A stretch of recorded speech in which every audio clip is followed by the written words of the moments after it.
PS Sujith, operation Sindoor അവസാനിച്ച ഒരു പോരാട്ടമല്ലെന്നും അത് തുടരുന്ന പോരാട്ടമാണെന്നും ഉറപ്പാക്കുകയാണ് പ്രധാനമന്ത്രിയും ഒപ്പം പ്രതിരോധ വകുപ്പ് മന്ത്രിയും പറഞ്ഞത്.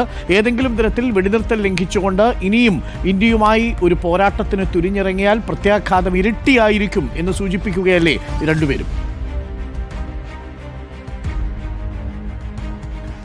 തീർച്ചയായിട്ടും അമേരിക്ക ഇടപെട്ട് ഈ പ്രശ്നം ഒത്തുതീർപ്പാക്കി വെടിനിർത്തൽ നടപ്പാക്കി എന്ന രീതിയിലുള്ള അമേരിക്കൻ പ്രസിഡന്റിൻ്റെയൊക്കെ വാദഗതികൾ അല്ലെങ്കിൽ അദ്ദേഹത്തിൻ്റെ അവകാശവാദം നിലനിൽക്കുമ്പോഴാണ് ഇന്നിപ്പോൾ അമേരിക്കൻ വൈസ് പ്രസിഡന്റുമായി ഇന്ത്യൻ പ്രധാനമന്ത്രി സംസാരിക്കുകയും അതിൽ അർത്ഥശങ്കയ്ക്കിടയില്ലാത്ത വിധം ഇന്ത്യൻ പ്രധാനമന്ത്രി നരേന്ദ്രമോദി പറഞ്ഞിട്ടുള്ളത് പാകിസ്ഥാന്റെ ഭാഗത്ത് നിന്ന് ഏതെങ്കിലും തരത്തിലുള്ള പ്രകോപനം ഉണ്ടായാൽ കനത്ത ഭാഷയിൽ തിരിച്ചടി ഉണ്ടാകും എന്നുള്ളതാണ്. അതായത് വെടിനിർത്തൽ ഏകപക്ഷീയമായിട്ടുള്ള ഉപാധികളില്ലാത്ത വെടിനിർത്തലൊന്നുമല്ല, ഇത്തരത്തിൽ ഭീകരവാദ പ്രവർത്തനങ്ങൾ തുടർന്നാൽ അതിന് കനത്ത മറുപടി നൽകും എന്നുള്ളതാണ്.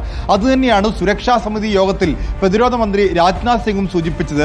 റാവൽപിണ്ടി വരെ എത്തിയിരിക്കുന്നു നമ്മുടെ പ്രതിരോധം എന്നുള്ളതാണ്, അല്ലെങ്കിൽ പ്രത്യാക്രമണം എന്നുള്ളതാണ്. എന്ന് പറഞ്ഞാൽ പാകിസ്ഥാൻ അകത്ത് കയറി പാകിസ്ഥാനെ കിടിലം കൊള്ളിക്കുന്ന വിധത്തിൽ തന്നെ നമ്മൾ തിരിച്ചടിച്ചിട്ടുണ്ട്.